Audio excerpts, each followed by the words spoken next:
A Magical Christmas, written by Primary 7A, illustrated by Primary 1 to 7. The clock ticked over to 4 o'clock. Ella's eyes sprung open as she realised it was finally Christmas morning. Jack! Jack! It's Christmas! Ella shrieked with joy at her younger brother. Jack rubbed his eyes, grinning from ear to ear. They bounced out of their beds and threw back the curtains to find it was still deep darkness. Stars were still twinkling in the sky. Knowing that their parents would still be asleep, the children tiptoed like quiet mice down the narrow stairs to check if Santa had been. They crept along to the old-fashioned wooden door.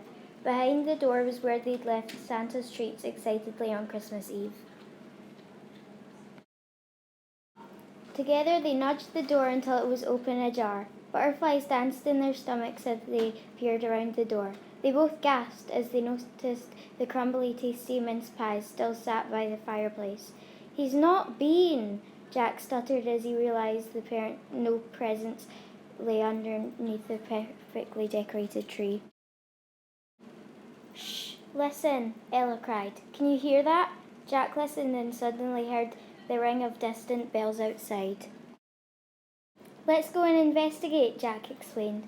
They quickly slid their slippers on, and Ella helped Jack zip up his blue coat.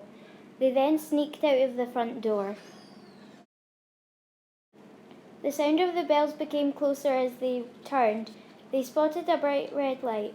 "It's Rudolph," Ella squealed, pointing at the reindeer. Rudolph and the other reindeer seemed to be looking around as if they were looking for something or someone. As they were doing that, large bells around their neck rang with every move they made. In amongst the reindeer, they spotted a little man with a green hat and ears as pointy as spears. "Have you seen Santa?" the elf shouted as he noticed the children approaching. "No," they replied at the same time. "He's missing," the elf told the children while scratching his head. "Hop in," Rudolph interrupted, nodding towards the sleigh. "Let's head back to the North Pole to get some more helpers." "Don't worry, we will find them," he assured them calmly. Ella and Jack excitedly jumped into their enormous sleigh. The reindeer blasted through the sky. The children's eyes almost popped out their heads, gazing at the fantastic light show below. The children could hear the little elf explain that Santa was missing through a small black radio. "Don't worry, we're ready," a muffled reply came through the radio. "Was that the elves in the North Pole?" Ella asked. "It sure was. They are ready for us to collect them," the elf shrieked. In what seemed like just a few minutes, they felt the sleigh begin to descend, and they could see Santa's extraordinary workshop ahead. The sleigh gracefully landed on the fluffy white snow that surrounded the fantastic wonderland. As the sleigh came to a stop, Ella and Jack's jaws dropped. An army of elves came marching out of tiny little gingerbread houses, binoculars around their necks and flashlights in hand. They jumped on board the sleigh, and within seconds the sleigh was soaring in the dark sky. The sun slowly began to rise from the horizon and light up the night sky. The sleigh gently landed on the soft snow outside Ella and Jack's house. At the far end of the street, two little elves whispered to each other and pointed to something at the end of the road. "Look at all those little robins," cried the older elf, peering over his glasses. As they all looked ahead, hundreds of little robins danced in the glistening white snow, pecking away at what looked like little crumbs. The army of little elves, along with Jack and Ella, tiptoed over to investigate. There seemed to be a trail of crumbs that looked like they had come from delicious mince pies. Their eyes followed the trail of little robins, which seemed to lead up onto the rooftops. "Rudolph!" the elves called in chorus. "We need to get up onto the rooftops." They all jumped back into the sleigh as quick as a flash. As the sleigh landed amongst the chimneys, the search team leaped from the sleigh, their boots sinking into the soft snow. They followed the little trail of robins and together looked up and spotted a pair of black polished boots sticking out of a chimney. "Santa's stuck up a chimney!" Ella pointed and shouted. The trail of little robins had led them to find Santa.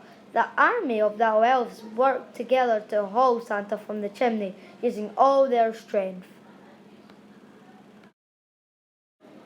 Who would have thought that a trail of mince pies crumbs would lead you all to find me? Santa chuckled as he brushed the soot from his cold nose. Christmas has been saved, but it will be delayed, he declared. Ella and Jack waved goodbye as the sleigh soared high above the rooftops, glistening in the morning light. They gave each other a knowing look before creeping home and scrambling into their warm beds. It's Christmas! Mum and Dad bounded into the children's room a while later. Ella and Jack knew there were no presents under the tree, but the magical memories that they had made that night made up for that. They had a magical Christmas day with their family. They laughed, danced, played, and enjoyed each other's company. This is what Christmas is all about, Ella smiled and said to Jack. Jack nodded. It most definitely is. They went to bed very happy children that night. The next morning, to their surprise, they found Santa had been to their house. A little note lay by the fireplace. Ella read it aloud. Thank you for helping to save Christmas. Love, Santa. What's this about? Asked Dad. Ella and Jack shrugged and gave each other a little smile. No idea, Jack replied. The end. Merry Christmas from everyone at Carron Primary School.